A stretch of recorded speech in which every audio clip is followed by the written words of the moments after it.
તો સૌથી પહેલા તો ઘણા બધા વિદ્યાર્થીઓના મેસેજ આવ્યા કે સર તમે કાલે જે આઈએમપી આપી હતી એમાંથી જ બધા ક્વેશ્ચન પૂછાયા હતા. તો થેન્ક યુ સો મચ. સૌથી પહેલા તમે મારા ઉપર વિશ્વાસ કર્યો. આજે આપણે સોલ્યુશન જોવાના છીએ ધોરણ 10નું, જે આજે વિજ્ઞાનનું પ્રી બોર્ડનું પેપર હતું. મેં કાલે 3 થી 4 વિડીયો બનાવ્યા હતા વિભાગ બી, વિભાગ સી અને વિભાગ ડીના. બધા જ ક્વેશ્ચન વિદ્યાર્થી મિત્રો એનામાંથી જ પૂછાયા છે. તમે જોઈ લેજો અને હું તમને ગેરંટી સાથે કહું છું વિદ્યાર્થી મિત્રો, હજી પણ માર્ચ 2024 માટે પણ હું જે કહીશ એનામાંથી જ વિદ્યાર્થી મિત્રો પૂછાશે. વિજ્ઞાનની અંદર, ગણિતની અંદર, અંગ્રેજી ગ્રામરમાં, સામાજિક વિજ્ઞાનમાં. તો તમે જો સબસ્ક્રાઇબ ના કર્યું હોય વિદ્યાર્થી મિત્રો તો સબસ્ક્રાઇબ જરૂર કરી લેજો. સૌથી પહેલા 24 હેતુલક્ષી આપણે જોઈએ. નીચેનામાંથી કઈ જોડ સાચી નથી? તો ટમેટામાં ઓક્ઝેલિક એસિડ હશે. મેં તમને કીધું તું પણ ખરી કે એક ક્વેશ્ચન પૂછાશે વિદ્યાર્થી મિત્રો આ ચેપ્ટરમાંથી, અને એ જ પૂછાયો વિદ્યાર્થી મિત્રો. કીડીના ડંખમાં ફોર્મિક એસિડ હોય, ખાટા ફળોમાં સાઇટ્રિક એસિડ હોય, દહીંમાં ખબર છે વિદ્યાર્થી મિત્રો આપણને લેક્ટિક એસિડ હોય, પણ આ લોકોએ લખ્યું ટાર્ટરિક એસિડ. એનો મતલબ કે જવાબ શું આવશે? ડી આવશે.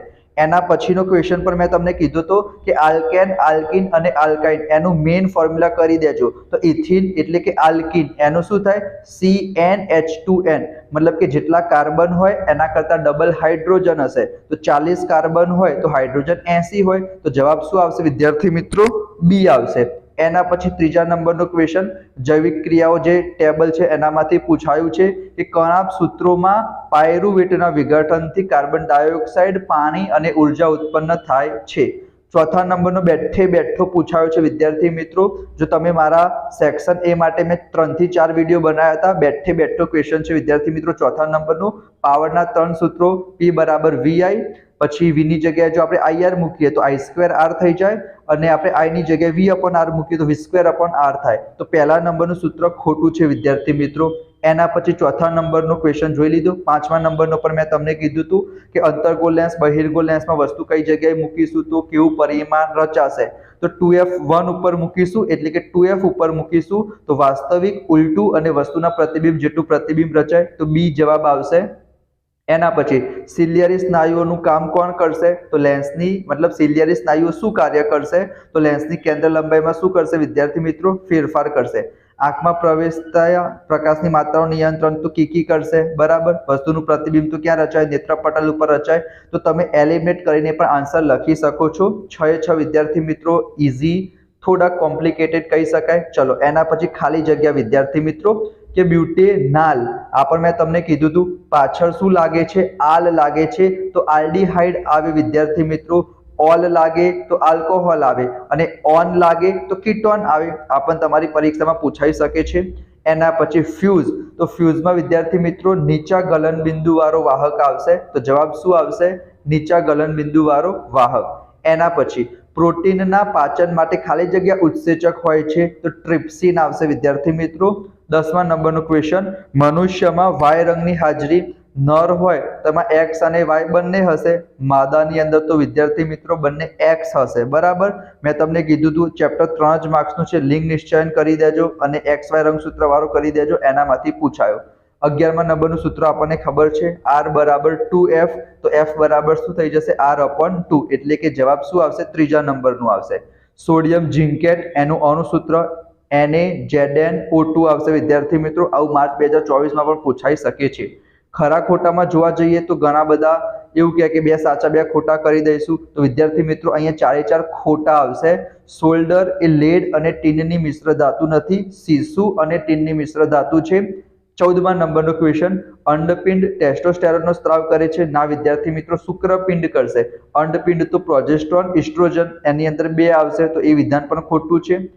15મા નંબરનો ક્વેશ્ચન આગળનું થોડું કન્ફ્યુઝ કરવા માટે આપ્યું છે. તમને ખબર હોવી જોઈએ, મેં તમને કીધું તું પણ ખરી કે મેઘધનુષ્ય વાળું પૂછાઈ શકે છે. 1 માર્ક્સમાં અહીંયા પૂછાઈ ગયું. તો મેઘધનુષ્ય ક્યાં દેખાય વિદ્યાર્થી મિત્રો? જ્યાં સૂર્ય હોય એની સામે આપણે શું કરવાનું? તો પીઠ કરીને ઊભા રહેવાનું હતું. એટલે કે સૂર્ય જ્યાં હોય એની સામેની બાજુ દેખાય.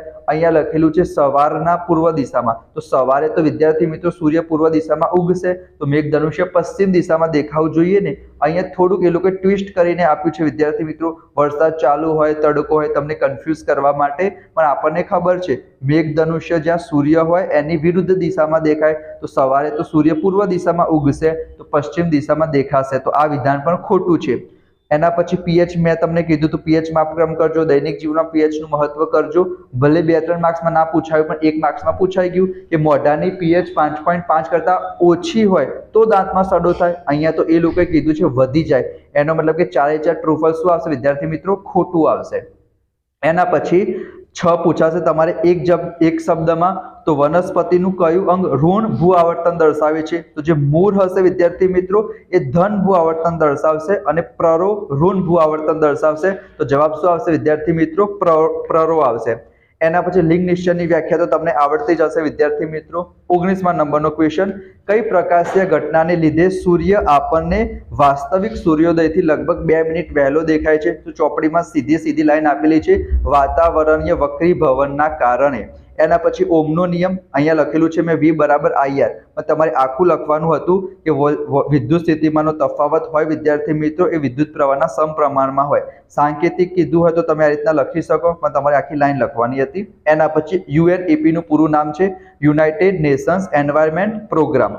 અને 22મા નંબરનો ક્વેશ્ચન કે પર્યાવરણનો મુખ્ય ક્રિયાત્મક એકમ કયો છે? તો જવાબ આવશે વિદ્યાર્થી મિત્રો નિવસન તંત્ર. એના પછી 2 જોડકા પૂછાયા હતા. એડ્રિનલ ગ્રંથિ, તો એ આપણે લડવાની કે દોડવાની ક્રિયામાં મદદરૂપ કરશે. પહેલો ક્વેશ્ચન હતો બધા અંગોમાં વૃદ્ધિ, તો એ પિચ્યુટરી ગ્રંથિ આવશે. અને થાઇરોઇડ ગ્રંથિ વિદ્યાર્થી મિત્રો શરીરના વિકાસ માટે ચયાપચયની ક્રિયાનું શું કરશે? નિયમન કરશે. તો 24 માર્ક્સના હેતુલક્ષી છે. તમારે કેટલા સાચા પડ્યા કોમેન્ટ બોક્સમાં કહેજો. અને હવે વિભાગ બી, વિભાગ સી, વિભાગ ડી માટે હું તમને હજી પણ કહું છું, સબસ્ક્રાઇબ ના કર્યું હોય તો સબસ્ક્રાઇબ કરી દેજો. જેટલા પણ ક્વેશ્ચન મેં તમને કીધા હતા, જો વિશ્વાસ ના હોય તો તમે વિડીયો જોઈ લો, એનામાંથી જ બધા ક્વેશ્ચન આજના પેપરમાં પૂછાયા છે અને માર્ચ 2024માં પણ પૂછાશે. તો સબસ્ક્રાઇબ કરી દેજો. ખોરાપાનું કીધું તું, ક્ષારણ કીધું તું, તો ખોરાપાનું પૂછાઈ ગયું. દહીં અને ખાટા પદાર્થોને તાંબાના વાસણમાં ના રાખવા જોઈએ, કારણ કે દહીંમાં લેક્ટિક એસિડ હોય, ખાટા પદાર્થોમાં લેક્ટિક એસિડ હોય, તો શું કરશે? ઝેરી પોઈઝન ઉત્પન્ન કરશે, એ ખાવામાં ભરી જશે, તો આપણે ખાઈશું તો ફૂડ પોઈઝન થઈ શકે. બસ એટલું જ લખવાનું હતું. અને સ્વાધ્યાયનો ઇન્ટેક્સ ક્વેશ્ચન જ છે વિદ્યાર્થી મિત્રો. એના પછી પાચન તંત્રની ખાલી નામ નિર્દેશનવાળી આકૃતિ પૂછાઈ છે 2 માર્ક્સમાં. એના પછી છોકરા અને છોકરીઓમાં કયા પરિવર્તન જોવા મળે છે એ પણ મેં તમને કીધું હતું. હાઇડ્રામાં કલિકા સર્જન કીધું હતું. ભય દર્શક સિગ્નલમાં લાલ રંગ રાખવામાં આવે છે, તો મેં સમજાવ્યું હતું પણ ખરી કે વિદ્યાર્થી મિત્રો એની જે આવૃત્તિ હશે બહુ ઓછી હશે, ધૂળ હશે, ધુમ્મસ હશે વિદ્યાર્થી મિત્રો, તો દૂરથી દેખાશે અને લાલ રંગનું જે પ્રક્રિયન સૌથી ઓછું થશે. એના પછી ટોસ્ટર વિદ્યુત સ્ત્રીવાળું ક્વેશ્ચન હતો. એના પછી મેં તમને કીધું હતું વિદ્યુત ચેપ્ટરમાંથી એક પૂછાશે 2 માર્ક્સમાં. તમે સૂત્ર કરી દેજો. I = QT વાળું, Q = IT વાળું સૂત્ર છે, V = W/Q વાળું સૂત્ર છે. તો અહીંયા એનો યુઝ કરવાનો હતો. આપણે શું શોધવાનું હતું? W શોધવાનું હતું. તો V બરાબર શું થાય? W/Q. તો આપણે શું શોધવાનું છે? W શોધવાનું છે. કિંમત મૂકશો તો તમારું શું આવી જશે? જવાબ આવી જશે. મેં તમને કીધું હતું તફાવત બધા કરી દેજો. 2 થી 3 તફાવત પૂછાશે. તો એક તફાવત કયો? AC અને DC, અલ્ટરનેટિંગ કરંટ અને ડાયરેક્ટ કરંટ. એના પછી જૈવિક વિશાલન મેં કીધો તો. બીજો આ તફાવત પણ મેં તમને કીધો તો કે જૈવ વિઘટનીય કચરો, જૈવ અવિઘટનીય કચરો. સોલેનોઇડ વાળો મેં તમને કીધું હતું. પ્રકાશ સંશ્લેષણ વાળો પણ મેં તમને કીધું હતું. જેટલા પણ 13 પ્રશ્નોમાંથી વિદ્યાર્થી મિત્રો ખાલી 31મા નંબરનો ક્વેશ્ચન મેં તમને નહોતો કીધું. એના સિવાય બધા ક્વેશ્ચન મેં તમને કીધા હતા અને એમાંથી માત્ર તમારે 9 જ લખવાના હતા. જો આપણે વિભાગ સી ની વાત કરીએ તો એમાં વિદ્યાર્થી મિત્રો ધાતુ ક્ષારણ અટકાવવાના ઉપાયો એ જ મેં તમને કીધું હતું. ભુંજન કેલ્સિનેશન વાળું કીધું હતું. ગર્ભ નિરોધનની વિવિધ રીતો, પુષ્પના આયામ છેદી નામ નિર્દેશન વાળી આકૃતિ, વનસ્પતિના અંતઃસ્ત્રાવ. એના પછી લેન્સના પાવર વાળો છે, પ્રકાશના વક્રીભવનના નિયમો, અંતર્ગોળ અરીસો, બહિર્ગોળ અરીસો, એના ઉપયોગો. તો એ ક્વેશ્ચન આ પણ મેં તમને કીધું હતું કે શ્રેણી જોડાણ અને સમાંતર જોડાણ બેમાંથી એક ક્વેશ્ચન પૂછાશે. તો અહીંયા આવ્યું છે શ્રેણી જોડાણ, R = R1 + R2 + R3. એ આપણે સાબિત કરવાનું હતું. વિભાગ ડી, એમાં તૂટેલા હાડકાને યોગ્ય સ્થિતિમાં ગોઠવવા માટે સફેદ પાવડરનો ઉપયોગ કરે છે. પ્લાસ્ટર ઓફ પેરિસ, એનું નામ લખવાનું હતું, સૂત્ર લખવાનું હતું. બનાવટ, ઉપયોગો માર્ચ 2024માં પણ પૂછાશે વિદ્યાર્થી મિત્રો. એના પછી મેં તમને 2 થી 3 પ્રયોગ કીધા હતા. એમાં સલ્ફ્યુરિક એસિડ વાળો પ્રયોગ પૂછાઈ ગયો. સાબુની સફાઈ ક્રિયા વિધિ, સેપોનિફિકેશન આવી ગયું. મનુષ્યનું હૃદય આવી ગયું. એમાં રુધિરનું બેવડું પરિવહન સમજાવવાનું કહી દીધું. એના પછી તમને એક આકૃતિ આપી હતી મૂત્રપિંડ નલિકાની, એમાં તમારે ABCD વિશે લખવાનું હતું. એના પછી લઘુ દ્રષ્ટિ, ગુરુ દ્રષ્ટિ વાળું આવ્યું. ઘરેલું વિદ્યુત પરિપથ આવ્યું વિદ્યાર્થી મિત્રો. ઓઝોન વાળું આવ્યું અને પોષક સ્તરો વાળું આવ્યું. તો 90% પ્રશ્નો વિદ્યાર્થી મિત્રો કાલે જે મેં 2 થી 3 વિડીયો બનાવ્યા હતા એનામાંથી જ પૂછાયા છે. જો તમે વિડીયો જોયો હશે તો તમને ખ્યાલ જ હશે વિદ્યાર્થી મિત્રો. અને માર્ચ 2024 માટે પણ હું તમને આઈએમપી આપવાનો જ છું. તો સબસ્ક્રાઇબ કરી દેજો, નોટિફિકેશન ઓન કરી દેજો. હવે 2 દિવસ પછી તમારે અંગ્રેજીનું પેપર છે તો એના માટે પણ આપણી ચેનલ ઉપર બહુ બધા વિડીયો આવશે. એ તમે જોઈ લેશો તો એમાં પણ તમને જબરજસ્ત બેનિફિટ થશે. તો સબસ્ક્રાઇબ કરીને નોટિફિકેશન ઓન કરી દેજો. તો મળીશું આપણે નેક્સ્ટ વિડીયોમાં. ત્યાં સુધી જય Shri Ram. Thank you so much friends.